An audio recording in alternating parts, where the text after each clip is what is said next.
오늘은 제6시로부터 9시까지, 그러니까 정오 12시부터 오후 3시까지 있었던 예수님 십자가의 사건에 대해서 말씀을 드리겠고, 오늘 어둠이 임한 사건, 예수님이 돌아가실 때 온 천지가 깜깜해졌던 그 이야기를 좀 먼저 한번 살펴보기를 원합니다. 어둠의 신학적 의미가 뭘까요? 제6시로부터 온 땅에 어둠이 임하여 제9시까지 계속되더니, 마태, 마가, 누가복음, 공간복음에 다 이렇게 기록하고 있는데, 정오면은 여러분 해가 중천에 떠 있다 그러잖아요. 해가 우리 머리 위에 있을 때 12시라 그러죠. 그러니까 가장 밝을 때를 의미합니다. 근데 가장 밝을 때 가장 어두워졌어요. 이 신학적인 의미를 먼저 한번 살펴보고자 합니다. 구약적 배경이 있어요. 구약적 배경은 뭐냐? 어둠은 하나님의 심판의 날을 의미합니다. 어둠은 아모스서에 보면은 8장 9절 그리고 10절에 보면, 주 야훼의 말씀이니라 그날에 내가 해를 대낮에 지게 하여 백주의 땅을 캄캄하게 하며 그날을 독자를 잃고 애통하는 것 같게 하며, 이런 말이 기록되어 있어요. 그러니까 하나님의 심판의 날을 아모스 선지자가 이스라엘이 멸망받기 800년 전에 이 예언의 말씀을 합니다. 요엘 선지자도 마찬가지예요. 요엘 선지자 2장 31절 말씀에 야훼의 크고 두려운 날이 이르기 전에 해가 어두워지고 달이 핏빛같이 변하려니와. 그러면 여러분, 구약에 먼저 예언자들이 하나님의 심판의 날에 대해서 이야기를 했는데, 그러면 이 신학적인 의미가 뭘까요? 첫 번째, 하나님의 심판과 진노를 의미합니다. 하나님의 심판이 여러분 뭘까요? 우리가 그 아론의 제사장의 기도문에 보면 그게 축도의 원형이라 그러는데, 하나님이 나를 향하여 은혜의 얼굴을 향하여 대사 평강 주시기를 원하노라. 이게 아론의 축도의 그러니까 우리 축도, 목사들이 하는 축도의 원본이에요. 그게 하나님이 은혜의 얼굴을 향하여 대사 내게 평강 주시기를 원하노라. 그럼 여러분, 하나님의 얼굴이 우리를 향하고 있을 때 우리가 평강을 누릴 수 있는 거예요. 그럼 하나님의 얼굴이 돌아서면 어떻게 되는 거예요? 그게 심판이에요. 하나님이 얼굴을 돌리신 것, 이게 심판이에요. 동네에 무지막지한 무서운 깡패가 있는데, 이 깡패가 아버님이 나를 손잡고 지나갈 땐 절대 나를 못 건드립니다. 그런데 아버지가 안 나오시는 날은 내가 맞는 날이에요. 아버지 얼굴이 보이지 않는 날, 하나님이 얼굴을 돌리시는 날, 마귀가 우리를 때리는 게 심판이에요. 두 번째로, 우주적 탄식과 피조 세계의 반응입니다. 여러분, 하나님의 아들 하나님이 십자가에 달리실 때 온 우주 자연 만물이 탄식하는 거예요. 왜냐하면 한번 생각해 보세요. 나를 만드신 창조주가 십자가에 달리셔서 고통당하시고 돌아가시는데, 그래서 여러분, 옛날에 진시황이 죽을 때에 살아있는 사람을 다 매장해 버렸잖아요. 그게 뭐냐? 같이 죽이는 거예요. 나를 만드신 분이 돌아가시면 자연 만물도 다 죽는 거예요, 여러분. 그러니 탄식하는 거예요. 이걸 자연이 먼저 알아요, 자연이. 그러니까 어둠이 내리는 거죠. 누구만 못 깨닫는 거예요? 죄를 지은 인간만 몰라요. 하나님이 나를 떠나시면 내가 살아도 살아있는 것 같지만 죽은 것인데, 그런데 우리는 하나님을 떠나버렸단 말입니다. 하나님을 떠나서 사는 것 같지만 이게 죄악이고, 죄의 끝은 뭐예요? 사망. 온 우주가 하나님이 돌아가시는 날 탄식하고 있어요. 자연 질서가 창조주의 죽음 앞에서 정상적 기능을 멈춰버리는 거예요. 세 번째로 생각해 볼 것은 출애굽의 성취입니다. 6월절 어린 양이 죽임을 당함으로 어둠의 재앙, 10번째 재앙, 장자를 치는 재앙 전에 무슨 재앙이 임했어요? 어둠이 임하는 재앙이 임했지요. 어둠은 여러분 끝이 아니라 새로운 출발인 줄 믿습니다. 심판이 끝이 아니라 구원의 시작인 줄 믿습니다. 그 9번째 어둠이 임한 재앙 다음에 6월절 어린 양의 피로써 문설주에 바른 모든 이스라엘 백성들의 그 문 앞에 죽음의 사자가 6월 패스오버 넘어가고 결국에 출애굽하게 되는 거죠. 그런 의미가 있고요. 그리고 네 번째, 성막, 성전의 상징적 의미입니다. 예수님이 돌아가실 때 누가복음 23장 45절에 보면은요, 성소의 휘장이 위에서부터 아래로 쫙 찢어져요. 소 2마리가 양쪽에서 끈을 메고 잡아 당겨도 찢어지지 않는 두꺼운 천이 성막, 그러니까 성소와 지성소를 가려놓은 휘장입니다. 그런데 그 휘장이 아래서부터 찢어진 게 아니라 위에서부터 하나님이 찢어버리신 거예요. 그래서 구약 제사 제도의 완성을 이루어 놓으신 줄 믿습니다. 누구든지 주님을 의지하고 보혈을 의지하고 보좌 앞에 담대히 나갈 수 있도록. 그리고 영적 어둠과 사탄 권세의 시간이에요. 그 시간은 누가복음 22장 53절에 보면은요, 이것은 너희 때요 어둠의 권세로다, 이런 기록이 있습니다. 하나님이 얼굴을 돌리는 시간은 누구의 시간이에요? 마귀의 시간이에요. 하나님이 얼굴을 돌리시는 것. 이스라엘 백성들도 하나님과 얼굴을 향하고 있을 땐 복 받는 거죠. 하나님, 이스라엘. 근데 이스라엘이 원래 등 돌리고 있었어요. 아브라함이 우상과 사신을 섬길 때 하나님이 아브라함을 선택하시고 은혜의 얼굴을 비춰주신 거예요.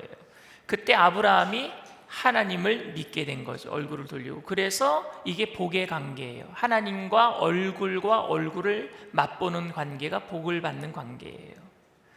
근데 아브라함의 자녀들 중에 이제 이삭, 야곱, 요셉 많이 넘어가면서 이 사람들이 하나님과 얼굴을 맞대고 살 동안은 복을 받고 가나안 땅의 축복을 받았잖아요. 그런데 가나안 땅의 복을 받은 다음에 이 사람들이 얼굴을 돌려버려요. 이스라엘이 먼저 돌려버립니다. 바알과 아세라한테. 바알과 아세라한테 얼굴을 돌려버리니까 하나님이 200년 이상을 선지자들을 보내서 회개하라 그럽니다. 너희들 얼굴 안 돌리면은 너희들 심판받는다, 회개하라. 근데 그 기간이 200년간 하나님이 선지자들을 보내셨어요. 그때 선지자들이 이사야, 호세야, 아모스, 미가, 이런 사람들이에요. 200년간을 떠들어요. 그런데 200년 동안 이 사람들이 회개 안 해요. 자기들은 하나님 잘 섬기고 있다고 생각하는 거예요. 왜? 하나님도 섬기지만 바알과 아세라도 겸하여 섬겼으니까. 그래서 하나님이 200년 동안 말씀하시다가 결국에 하나님이 얼굴을 돌려버려요. 등과 등이 마주쳤. 이때가 무슨 시간이에요? 마귀의 시간이에요. 하나님이 얼굴을 돌려버리니까 마귀가 이스라엘을 때려버립니다. 아수르를 통해서, 바벨론을 통해서 이스라엘이 멸망받아요. 그때 하나님이 이스라엘이 맞는 소리를 듣고 등을 돌려버려요. 너무너무 불쌍해서. 하나님이 먼저 돌리신 거예요. 그러니까 하나님이 얼굴을 돌리니까요, 그때 마귀들이 도망가 버려요. 왜? 하나님이 또 쳐다보시니까. 그리고 이스라엘이 두들겨 맞고 바벨론 포로로 잡혀가서 하나님의 말씀을 기억합니다. 하나님이 우리를 이렇게 사랑했는데 우리가 변화받지 못하고 회개하지 못했기 때문에 하나님이 우리를 심판하셨나? 해서 하나님을 찾으려고 얼굴을 돌립니다. 그런데 하나님이 자기들을 쳐다보고 있는 모습을 발견합니다. 이게 회개예요. 진정한 회개는 하나님이 우리를 얼마나 사랑하셨는지를 알게 되는 게 회개예요. 하나님이 등을 돌리시면 우리가 하나님을 보고 있을 때 하나님이 먼저 등 돌리신 적이 없어요. 우리가 등을 돌리고 변화받지 못하고 있을 때 최후의 수단이 뭐냐? 하나님이 등 돌리시는 건데, 심판이 아니라 회개를 위한, 구원을 위한 등 돌리는 거예요. 그래서 결국 하나님이 먼저 등을 돌리셔서 마귀를 쫓아내시고 이스라엘이 마지막에 회개함으로 다시 진정한 사랑을 확인하게 되게 될 줄 믿습니다. 이게 진짜 회개지요. 그리고 여섯 번째로 새 창조의 서막입니다. 창세기 1장 2절에 보면 땅이 공허하고 혼돈하며 흑암이 깊음 위에 있고, 그렇죠? 흑암, 거기에서 다크니스라고 하는 흑암이 나오는데 그 흑암을 연상시킵니다. 그러니까 하나님이 창조하실 때는요, 아무것도 없는 무에서 유를 창조하신 것이 아니라 흑암이 있었고 혼돈이 있었고 카오스라고 하는 무질서가 있었는데, 그 무질서, 다크니스, 흑암을 질서, 유니버스, 질서로 만들어 주신 게 리크리에이션, 새 창조, 재창조라고도 이야기를 합니다. 그렇기 때문에 여러분, 우리에게 지금 흑암이 있는 것 같고 아픔이 있는 것 같고 진통이 있고 심판인 것 같더라도 결국에 밤이 깊으면 아침이 오듯이 창조의 역사가 오게 될 줄 믿습니다. 그런 신학적인 의미가 있는 거예요. 오늘 여러분 힘든 시간을 지나가고 계십니까? 밤이 깊으면 아침이 오니까 잘 견뎌내게 되기를 바랍니다. 흑암 다음에 해가 뜨는 거예요. 오늘 어둠은 단순히 자연현상이 아니라 하나님의 어린 양이 세상죄를 지고 죽으시는 그 순간에 엄청난 신학적 무게를 온 우주가 함께 느끼고 있는 것을 이야기해 주고 있어요. 오늘 이 어둠의 시간에 예수님이 네 번째 말씀을 하시는 장면에 대해서 한 번 더 생각해 보기를 바랍니다. 네 번째 무슨 말씀을 하셨느냐? 마태복음 27장 45절에서 49절, 십자가상에서 네 번째 하신 말씀이죠. 다 같이 읽어보겠습니다.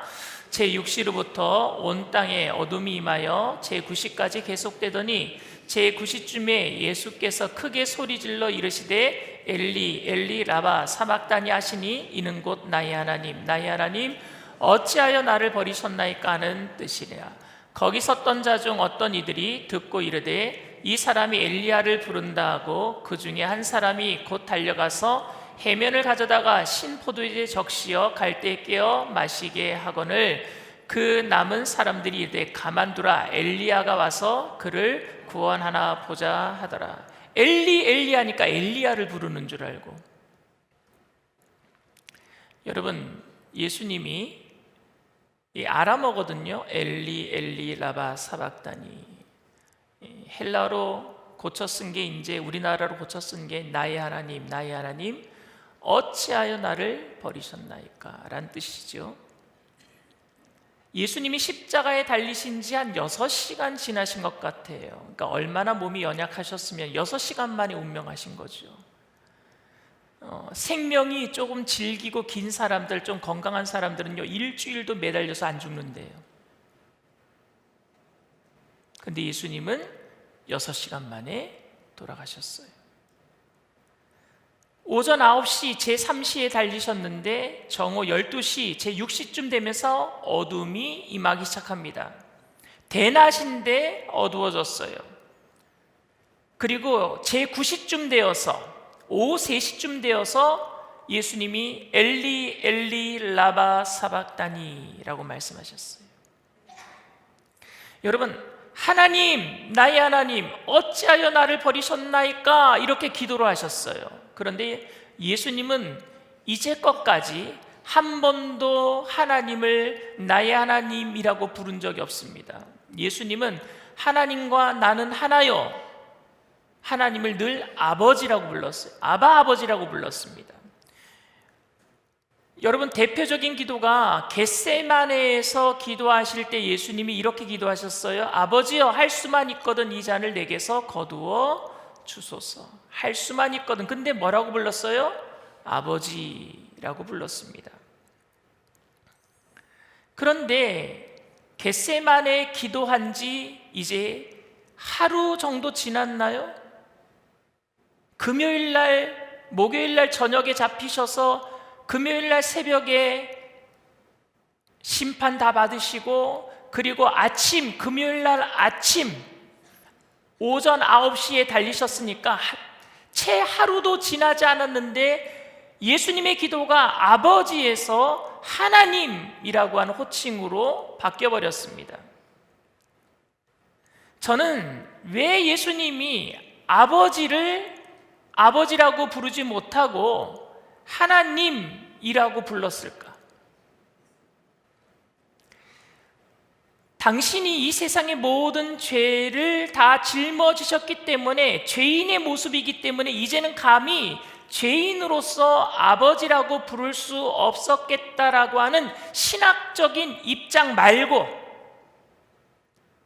저는 사람들이 정말로 고통의 절정에 이르면은요, 아버지를 그냥 아버지라고 부르지 못할 것 같다라는 생각이 듭니다. 고통의 절정에 이르면 그냥 심판을 받아야 할 마땅한 죄인이기 때문에 아버지라고 부르지 못한 것도 있겠지만, 고통의 극에 달해 있을 때 아버지를 부르지 못할 것 같다, 내가 아버지라고 부르지 못할 것 같아, 너무 고통스러울 때는. 우크라이나와 러시아의 전쟁이 시작된 지 굉장히 오래되었어요. 그런데 제가 오늘 아침에 우크라이나 러시아 전쟁으로 지금까지 사상자가 몇 명이나 됩니까? 라고 인터넷에 물어보니까 지금까지 사상자, 죽고 다친 사람들 다 합쳐서 약 100만 명이 된대.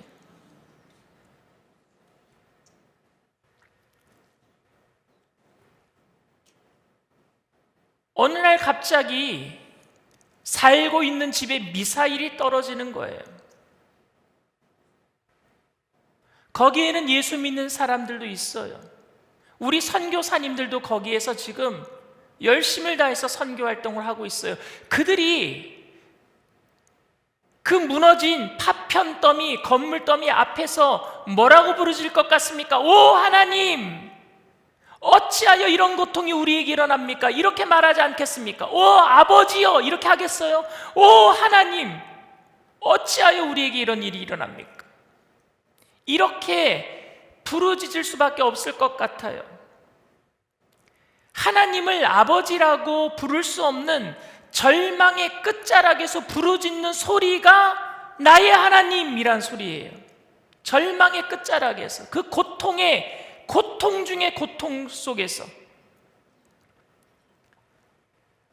절망의 끝자락에 있는 사람들에게는 하나님이 내 아버지인 것은 알겠지만은 하나님을 아버지라고 부를 수 없는 고통이 있을 것 같습니다. 아버지라면 과연 나에게 이렇게 하실 수 없는데 아버님에게 버림받았다라는 고통 중에 고통 말입니다. 아버지를 믿지 못해서가 아니라, 그 하나님의 구원을 믿지 못해서가 아니라, 그 고통이 너무 힘들고 아파서 나의 하나님이라고 부를 수밖에 없겠다라는 생각이 들어요. 저는 이런 고통이 많은 사람들에게, 오늘 이런 고통이 있는 많은 사람들이 있겠다라는 생각이 듭니다. 자식을 먼저 데려간 하나님을 아버지라고 부를 수 없어서 나의 하나님이라고 절규하는 부모님이 그럴 수도 있고, 사랑하는 남편과 아내를 먼저 데려가신 하나님을 내 아버지라고 부를 수 없어서 나의 하나님이라고 몸부림치는 아내와 남편이 그렇고, 불의의 사고로 온몸에 화상을 입고 목숨만 건진, 그래서 아름다운 옛 모습을 다 사라져버리고 일그러진 자신의 모습을 보면서 아버지라고 부르지 못하고 나의 하나님 울먹이는 소녀도 그럴 수 있을 것 같습니다. 그런데 우리는 예수님의 이 고백을 혹시 가볍게 생각하고 있지는 않습니까? 왜냐하면 십자가의 죽으심도 하나님의 뜻이고, 이후에 예수님이 부활하실 것을 우리가 알기 때문에, 그리고 고난과 저주가 잠깐이다 라고 생각하기 때문에 그런 것 같아요. 지금까지도 예수님께서 이런 고난을 당하고 계신다라고 생각하면 끔찍한데, 잠깐이고 생각하면은 견딜만 하겠다라는 생각이 들어요. 예수님 잠시 잠깐 죽으시는 거잖아요. 사흘 만에 부활하시는 거잖아요. 우리가 아는 것처럼. 그런데 여러분, 순간의 고통이라고 할지라도 견딜만하다라고 생각하는 건 잘못 아닙니까? 순간의 고통이라고 할지라도. 저는 아주 가끔 제가 순교의 자리에 서게 되면 어떡하지라는 생각을 합니다. 끔찍한 고문과 고통 속에서 주님을 부인하지 않고 담담하게 죽어갔던 순교자들처럼 나도 과연 그렇게 할 수 있을까? 그런 생각이 들 때마다 제가 이런 기도를 해요. 하나님, 저도 목숨 걸고 복음을 지키겠습니다. 그런데 저 좀 깨끗하게 데려가시고 고문당하지 않고 죽게 해주세요. 그만큼 여러분, 고통은 짧은 시간이지만 견디기 힘든 거예요.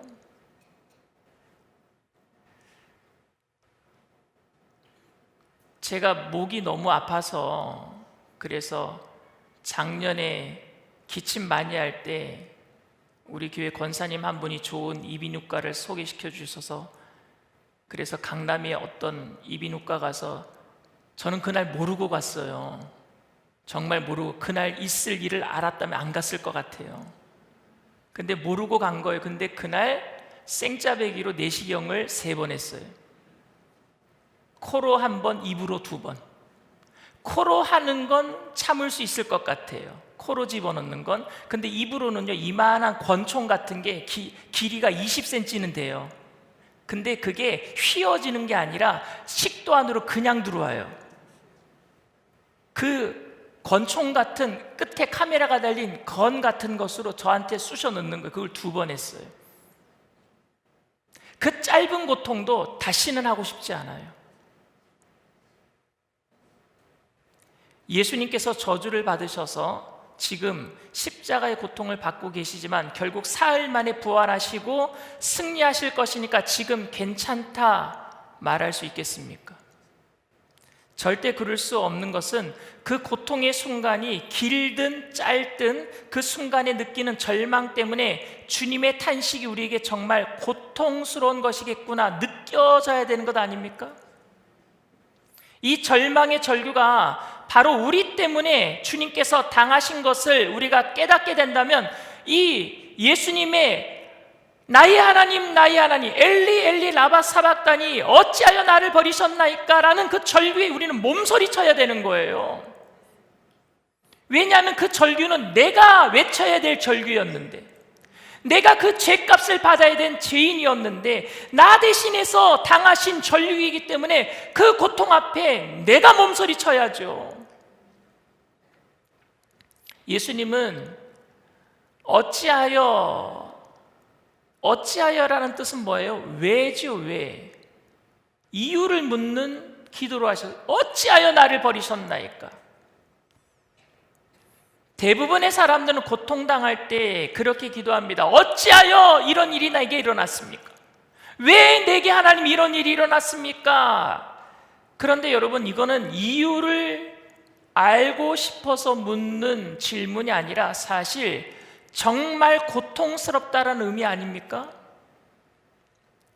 예수님이 여러분 십자가에 달리신 이유를 몰라서 어찌하여 나를 버리셨나이까 이렇게 물으신 거예요. 예수님은 살아계시는 동안에도 이스라엘의 모든 죄, 온 세상의 모든 죄를 내가 담당하고 그래서 십자가를 져야 되겠다 그렇게 누누이 말씀하셨잖아요. 이유를 이미 다 알고 계셨단 말입니다. 그런데 십자가상에서 어찌하여 왜 나를 버리셨나이까? 이건 이유를 묻는 질문이 아니라 못 견디겠다라는 고통이었어요. 못 견디겠습니다.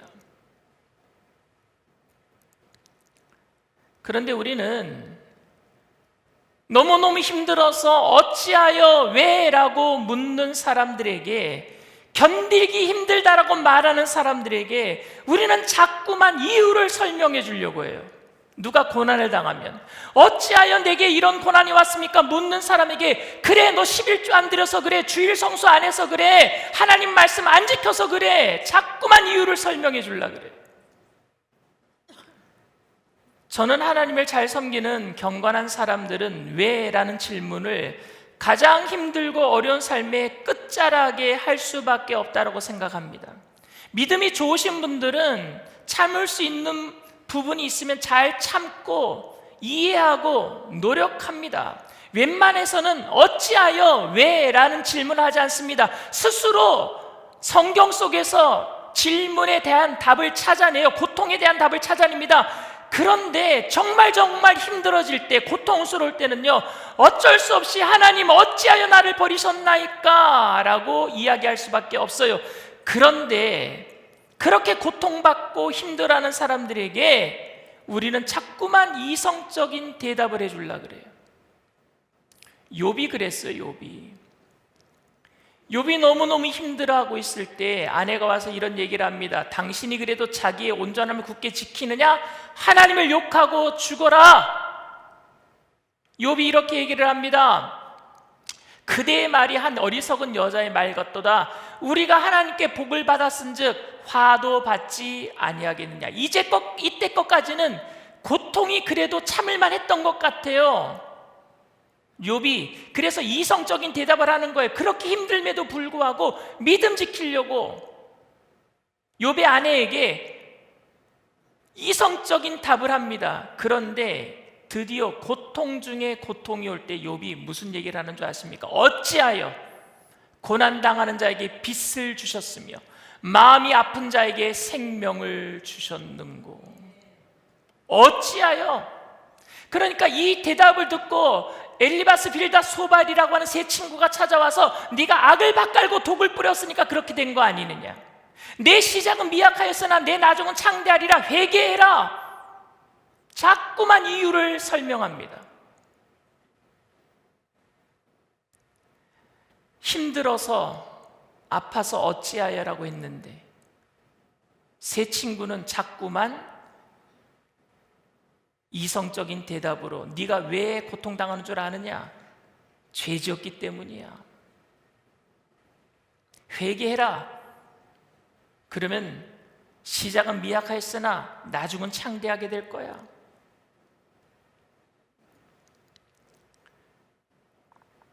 욥이 견디기 힘든 고난의 절규에 어줍지 않은 답을 했던 세 친구처럼 오늘도 우리가 고난당하는 사람, 어찌하여 하나님을 찾는 그들에게 그런 답을 하고 있다면 오늘 이 시간부터 여러분 침묵하게 되길 바랍니다. 그냥 같이 있어주는 것만으로도 그분에게 힘을 드릴 수 있어요.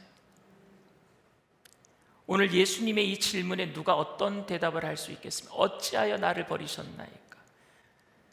질문, 고난의 절정에 있는 견디기 힘든 사람의 부르짖음이잖아요. 그렇다면 우리 또한 고난 가운데 있는 사람들의 부르짖음에 고난의 이유를 설명하기보다는 그들의 고난에 동참해 주어야 될 줄 믿습니다. 저는 이 세상의 고난의 절정의 순간에 왜, 어찌하여 라고 묻는 사람이 오늘 이 순간에도 많이 있다고 생각합니다. 우리 교인들 안에도요. 하나님 앞에서도 사람들 앞에서도 왜를 묻는 사람에게 우리는 어떻게 해야 할까요? 어떤 말로 여러분 위로할 수 있겠습니까? 그 어떤 말로도 위로할 수 없는 상황 때문에 예수님께서 우리를 대신해서 십자가에 달리신 줄 믿습니다. 절망의 그 실존 앞에서 어찌할 바를 모르는 우리들의 부르짖음 예수님께서 대신해 주신 줄 믿습니다. 저는 여기에서 우리가 하나님의 사랑을 느낄 수 있다고 생각합니다. 사랑하는 성도 여러분, 나의 하나님 어찌하여 나를 버리셨나이까? 라는 질문에서 견디기 힘든 고통을 내 대신 당하신 주님의 사랑을 체험하고 인생의 절망 가운데서 어찌하여? 라는 질문을 던지는 사람들에게 그 이유를 설명해 주기보다는 그 고통에 함께 동참해 줄 수 있는 믿음의 동역자들이 다 되어 주시기를 주님의 이름으로 축원을 드립니다. 우리 약할 때 강함 대신에 찬양합니다.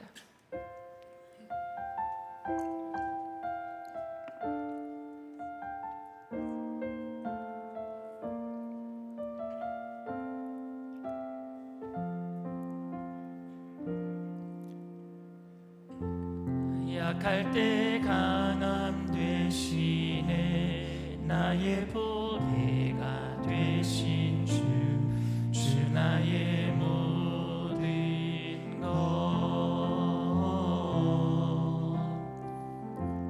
주 안에 있는 보물을 나는 포기할 수 없네. 주 나의 모든 것. 십자가 죄사하셨네. 십자가 죄사하셨네. 주님의 이름 찬양해. 주 나의 모든 것. 쓰러진 나를 세우고 나의 빈잔을 채우네. 주 나의 모든 것. 예수 어린 양, 어린 양, 예수 어린 양,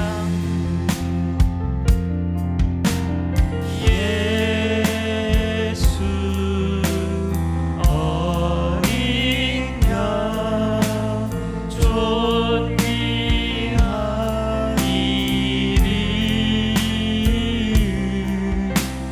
예수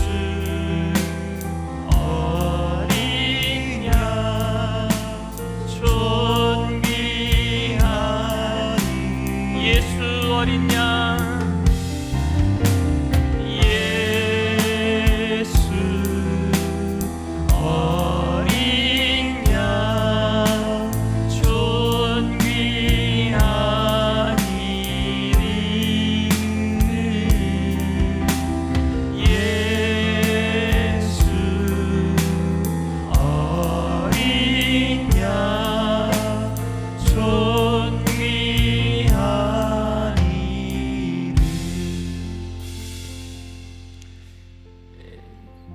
저는 굉장히 이성적인 사람이에요.